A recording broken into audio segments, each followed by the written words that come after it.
Once upon a time, two boys grew up playing hockey in the village of Terrace, British Columbia. One of them went on to play in the National Hockey League. The other became a comedian. Now, one flies planes and coaches youth hockey. The other is still a comedian and owns new skates. This is their podcast, Enjoying Orange Slices with Jeff and Ian. The show is called Enjoying Orange Slices. The guys are Ian and Jeff. Here we are. You're the people at home. We're going to give you the information that you need. I don't know, what is it, 28 days left before the NHL season starts? I don't know. I tell you what, I think everyone in Vegas is still basking in the afterglow. It's going to be interesting to watch the Vegas Golden Knights and the crowds down at T-Mobile once they get going, because I think everyone's still giving her. They got the party hats on still. So partying hard. I was in Phoenix this weekend, and a friend said, "Hey, you got to come back. You got to see an NHL game in a 5,000 seat venue." He said, "You've got to do it, and I can get us tickets." So I think I'm going to have to go do it. Arizona should be better. Absolutely. Well, maybe we'll go there like we did in Nashville and be on site. Yeah. We'll see. Doing an investigation, a hardcore investigation. I was laughing. I was in Phoenix, and I was looking. I was in an Uber, and I was looking to see what time it was, and I'm like, "Oh, it's 1:08. It should be later than 1:08." That was a temperature. Yeah. I heard that they set a record. It was like 54 days in a row above $1.10. I thought I saw that. I'm like, oh my, that's insane, But it was 1:08. It was 1:08 at 5 p.m. Oh, nice. Yeah. And a friend of mine that lives there said usually it gets hot like around 90 and then increases. But he said it went from 70 to 110. That's how the temperature went, and then it's been like that ever since. I don't know. Well, I don't know what it's like living on Mars, but I didn't enjoy it. I do like Phoenix, but yeah, it's a little toasty. It's a little toasty. So how about maybe we could switch gears and talk about a place that's not as toasty as 108, but there's lots going on up in the home and native land, Vancouver. Vancouver announced their new captain today. Their new captain is Quinn Hughes. Were you ever, when you played and guys were named captain, did you guys know who was going to be named captain, or would there be a challenge between guys that wanted to be captain, or what was the deal? Well, I've heard there's a number of different, I guess rivalry. That number, there's some different ways. Obviously, you kind of know who the guys that are the leaders of the team are. Sometimes they'll have you vote to see who the captain is. Really? Sometimes, yeah. Sometimes I've seen that a couple times. Not really a lot, but most of the time, I think this is just Rick Tocchet going, okay, this is our guy. I mean, if you look around, once Horvat left town, who are you going to really put the captaincy on? I would say it would be between Hughes and Pettersson, right? Those are the two guys. If Luke Schenn came back, he would have been a great pick. But there's two kind of thoughts, I guess, here. The one is you go with the established gritty veteran, right? Like you look at Vegas, you got Mark Stone, Connor McDavid's a no-brainer in Edmonton. But you look around the league at some of these other places, there's kind of, sometimes it's their superstar, sometimes it's a grinder. Now, when I heard Quinn Hughes, what took me back to my days with the mighty Detroit Red Wings, and they named Steve Yzerman captain when he was extremely young, and that worked out pretty darn well for everybody involved. So I like Quinn Hughes as a pick. I think his maturity, he plays a mature game, but I think now it's really gonna he's gonna have a lot more on his plate.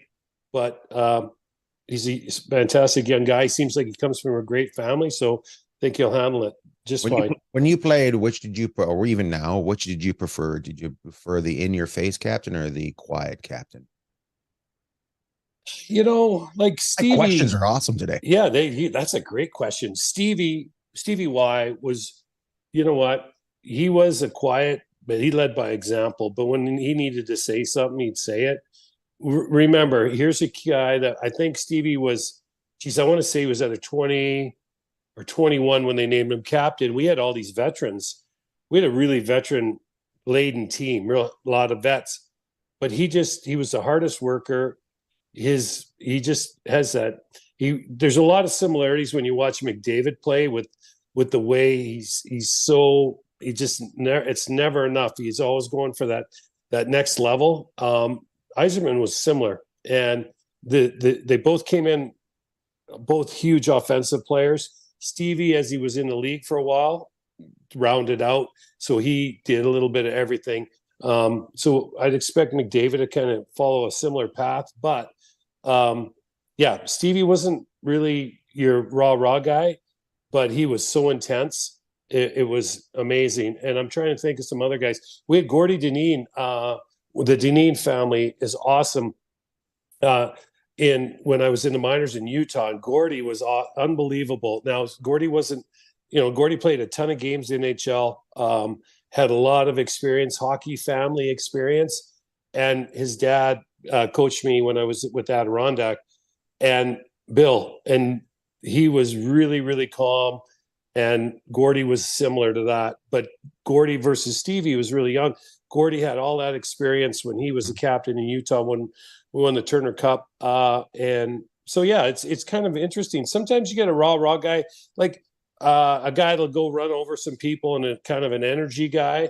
But yeah, I think the trademarks are, you're looking for people that, first of all, the captain has to be respected by everybody, and he's got to be a good person, and he's got to be team first. And I think that's where Quinn Hughes is going to have a little bit more on his plate. But I think I really like the pick, actually. I love that he's Talkett's going all in on this, and I really like it. Do you think Pettersson might have been, if he had signed long term, he might have been? You know what? I think they're still trying to just get his contract's up next year, right? So maybe, is it? Yeah. I think they're just trying to get Pettersson into a place where he's comfortable, where he can just be himself every night. Mm-hmm. He goes through fits and starts, right?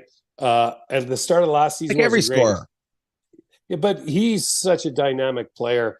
I guess anytime you could compare someone to McDavid, he's more of a poor man's McDavid. He doesn't have, say, the breakaway speed. I hate to say that. It's like some kind of backhanded compliment, but if you're getting named in the same sentence as McDavid, then that's pretty high praise. But I guess what I'm getting at with Pettersson is I think they just want him to be left alone.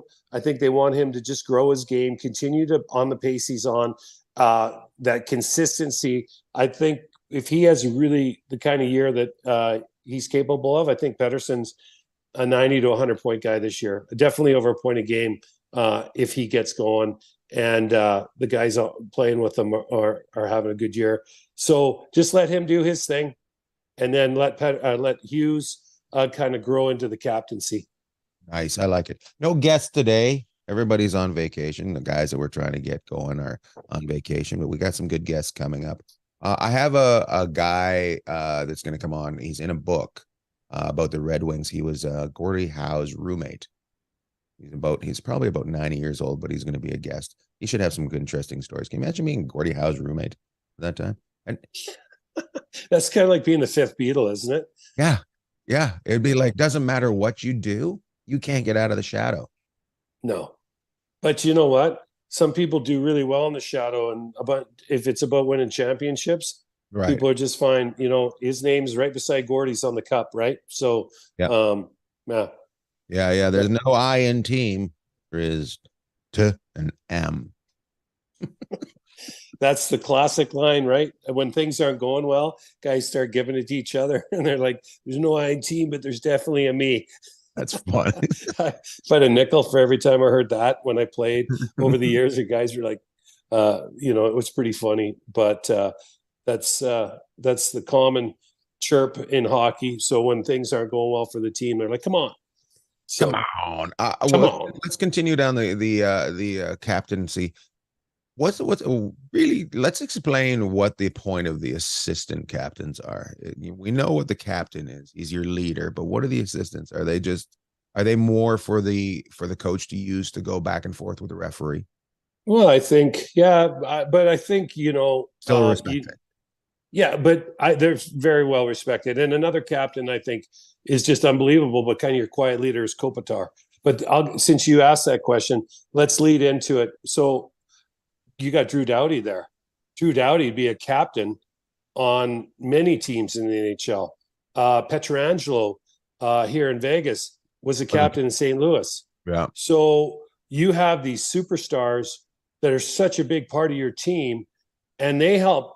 They get on the gas pedal. They help get the car or the truck moving in the right direction. And so I'm just trying to think of some other kind of guys.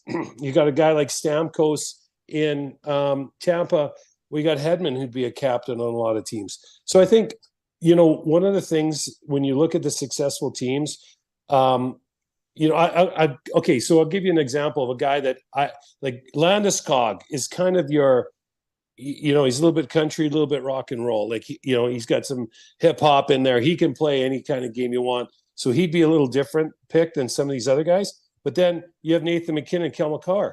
These guys would be captains on other teams in the league. So you need, and Vegas proved it, Colorado proved it, Tampa's continues to prove it, and you need to have a strong room to win. And you know what? The captain can't do it by himself.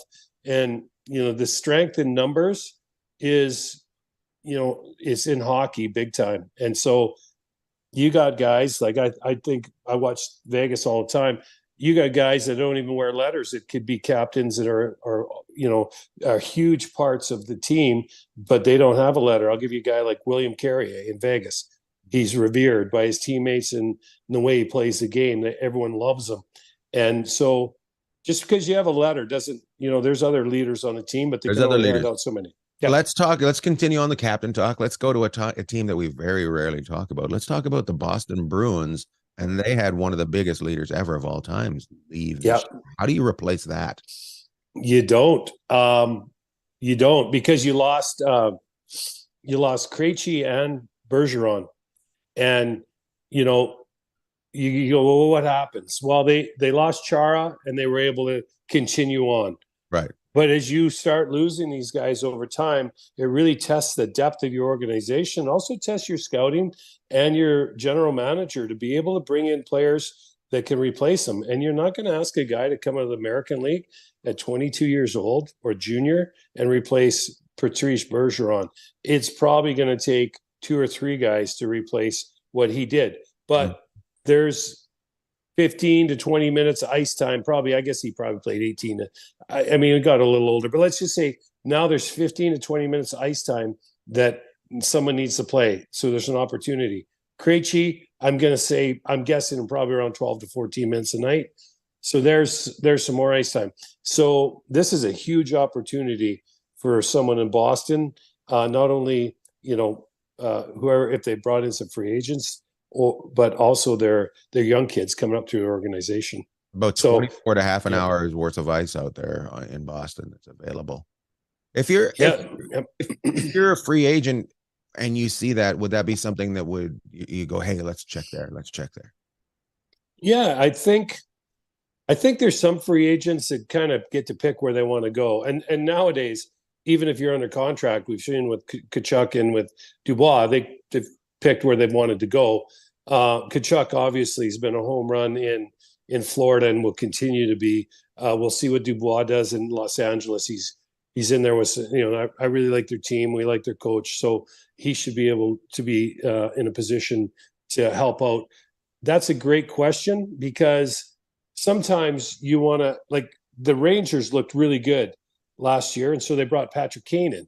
Right. Well, it didn't really work out. They brought Tarasenko in. Right. So now this year, Tarasenko's a free agent. He goes up to Ottawa, which is a great move on a young team, I think, for him. So he's going to get his ice time. In New York with the Rangers last year. He's definitely got a me and team, Tarasenko. I think he's got really an eye too.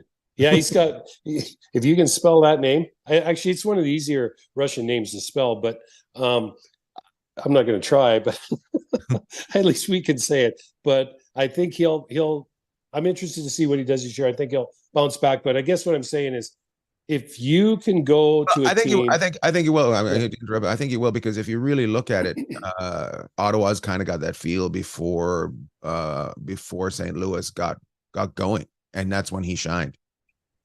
yeah, and you got to be careful. There's two things. If you're a guy that, so looking at Boston, you know what, long-term success in Boston, excuse me, is amazing. And now there's ice time there. A lot of times they try and add a guy like Kane, Tarasenko. Oh man, you got me all choked up today. I haven't talked to you in a while. I'm all choked up, but He's got some emotions going on there. it's like, but if you look, like they're trying, like you're trying to add this superstar, but there's only one puck and there's only so much money and there's only so much ice time. You go to somewhere else, like in Ottawa, Tarasenko is going to play 20 minutes a night.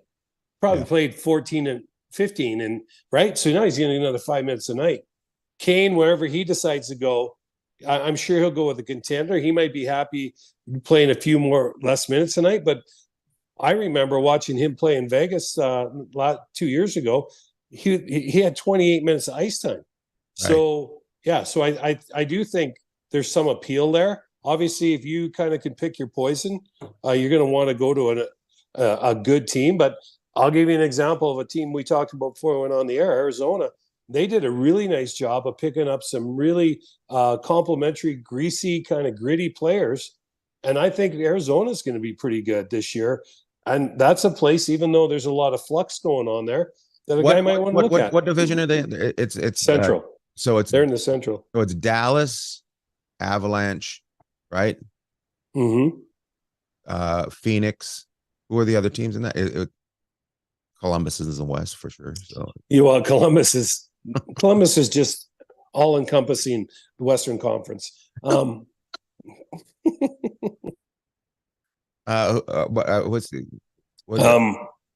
let's see.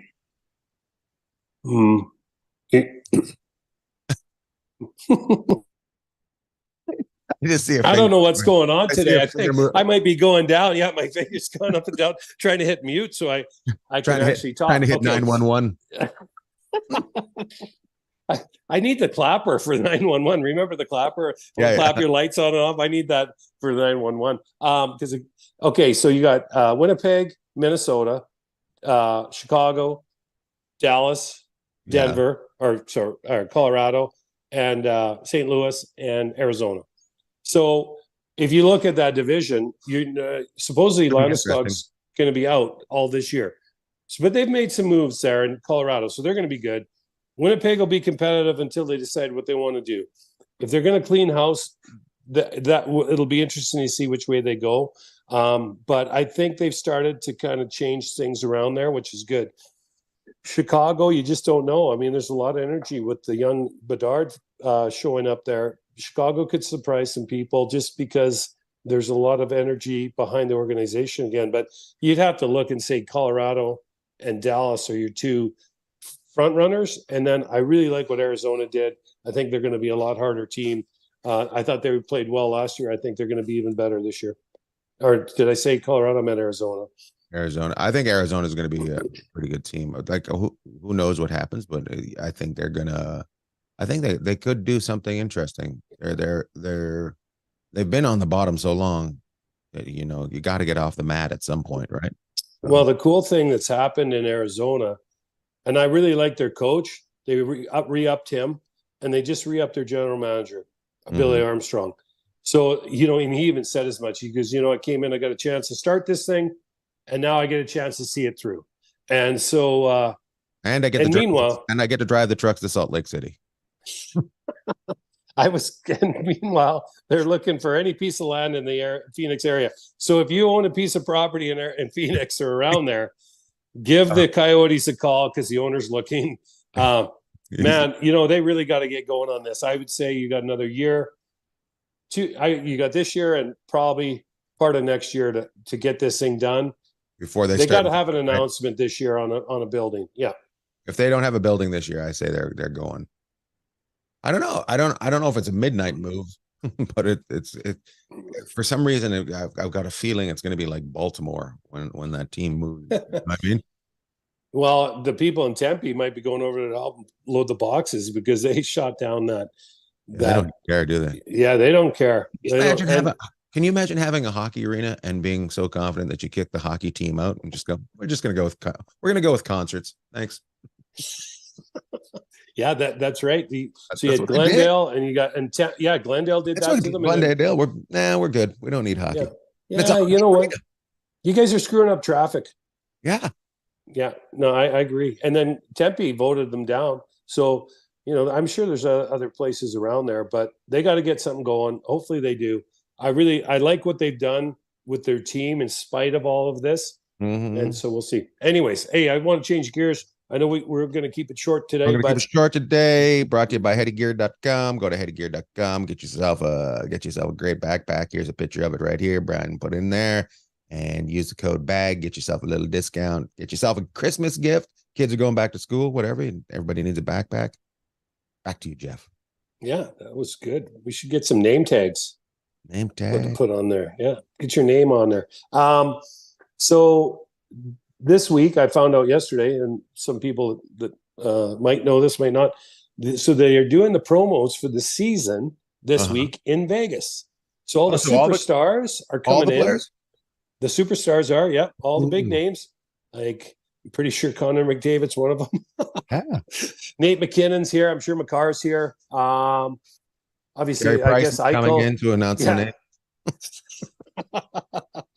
You can't pick on another BC boy like that. Come on. Okay. Got it. It was hard little trick. Hey, but you know what was? It was a fun moment. He made some fun. He had some fun with it after, but we were there when it went live. Yeah. It was pretty. You know what? You get up in front of millions of people on TV and all those people that it can be pretty nerve wracking, I'm sure. Yeah. But so the NHL players are coming in this week. They are taking over CNA, where the Knights practice facility is, and America First Center, which is where the Silver Knights play. And they're shutting her all down, I think, for 3 days. The restaurant, everything's closed off, and they're coming in to do the promos for the NHL season. So I kind of thought it was an interesting time to do that because these guys now go right from here to camp, right? I thought if you want to do the promos, you kind of want to bring them in like at the end of August and have some fun. But I'm sure they're staying at some beautiful hotel like the Wynn or the Bellagio. So they're not. It's not like they're not going to have fun. They'll have fun, but do you think they're skating while they're there too? That's a really good question. I wouldn't be surprised. Obviously, if they're going to bring these guys in, they're going to put together some kind of skate or have the workout facilities available for them. But, at these hotels and that where they're going to be staying, they're going to have all that available. But if for ice, I'm sure that's part of the deal. I mean, I'm sure if we read what was in the deal, we couldn't believe it. But that's what I would think. I would think for sure they'd have. Now, whether those guys all skate together, which would be really cool. Maybe they do. And sure, some of them do, right? Yeah, 100%. Yeah. So they all know each other. Sure, they'll be mixed in with your kids that you're coaching this afternoon. Yeah, that's right. I have a few of them on the ice at 2:00 today. So yeah, I did my best to squeeze them in. I couldn't get them all in at 2, so I put a couple in at 3. But we're wondering if we could send down McKinnon to get some ice time. Well, let me see what I can do. I'll have to talk to the parents and see if we can work it out. I mean, that's a really funny commercial where he goes gets a summer skate and he's just in a hockey school with a bunch of kids. Well, we got our friend Mallard coming out today. He's threatened to come out today, so he'll be. I'll have to get the kids all refocused again after Mallard's out there chirping at them. So take him to our favorite restaurant afterwards. Give him a nice German sandwich and send him on his way. I told him I owe him dinner. He comes out all the time. I got a little souvenir for him today. Actually, I'm going to show the souvenir because I have it every day. So I got my mug. No, he wanted one of these mugs, and it's a Tim Hortons mug. And so he's wanted one of these. So we got him one of these. So that's his gift for today. I'm going to get him a Tim Hortons mug. You just keep giving back to the people. I know, just a giver. Giving back. So give him a t-shirt too, by the way. Give him a t-shirt. Good call. I got to find out where they are. So a huge box of them at your house. I know. I'll give him a T-shirt today. So. I was thinking the same thing. I got to start getting rid of some of these. Well, we do. I got to send some out to some folks who've been really good to us. So if you're listening today, they're coming. I can't promise not this when. Week. Not this week. Probably not next week either. In the future. But they're on their way. We're just gonna wait until mail prices go up again. we're gonna wait exactly till we're not doing it anymore, and then we'll send them out. As soon as we both start, actually, when we both start doing things, we've been trying to put this together. I know people are like, well, you guys are here one week. Jeff is in flight school. He's out there flying with the boys. I've been working, a lot of things going on around the house. By the way, Pearl slipped a disc in her back. Oh my God. Oh, so now she's got Bell's palsy on one side. Oh, so interesting. Boy, looking like she got into a scrap. So what? She must be just looking at you. You got to push her around the neighborhood in the buggy, or are you getting some No, she's on walking drugs. out of her? I get a little walk out of her, and she's on drugs. She just goes just like staggers down the street a little bit. Oh, jeez. Yeah. So now I'm. It's only money when you have it's only dogs. It's only money. I said to Carrie, well, thank God she sells her own shirt. That's right. You got to support. Yeah. So Lou needs a shirt so he can get some sickness going on. Okay, so this is a quick one today. We'll wrap it up here. Yep. Any shout outs? Well, I'll let you go first on the shout outs today. I want to shout out to what am I going to shout out? I want to shout out to anybody that comes out to shows and talks hockey with me. Every so often we have somebody come out and talk a little hockey with me. And this weekend we had a couple friends come out in Phoenix. So thank you so much to anybody that comes out, that listens to this and has a good time, and anybody that's listening to us that's found this podcast via my stand-up. Some people find it, they go, well, this isn't funny. You're talking about hockey. Well, I appreciate those people that are having fun with it. So thank you so much. Big shout out to the people, the little people, the shut-ins at home. Those that can't get out to the hockey games. You know, I can only imagine when they go on and click on, they're like, who's that other guy? Who's the elderly gentleman with you? And why, like, if we could just they're like, who's the guy with all the knowledge?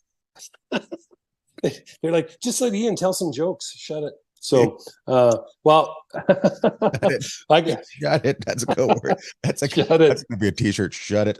Yeah, shut it. So, well, thanks for all those that listen for sure. But this week we lost a member of our family. So my uncle Jerry Sharples passed away last week. He's got survived by his wife Carol and 3 wonderful daughters, Christine, Patty, and Robin, 4 grandchildren, and his dog Bailey. And here's the thing about my uncle. I'll remember him from a young man, and what a great dad he was. And you can be a lot of things, but if you're a great parent, you are ahead in so many areas in life. And every time I talk to the girls or see them, I think about Uncle Jerry. So 2 things he loved more than anything. He loved Lake Elks Lake and his house out there. And we all grew up with that. And he loved his daughters more than anything. So a big shout out to Uncle Jerry and the girls. And Carol, we're with you. We love you. And we look forward to seeing you soon. Nice. Loved all. Loved all.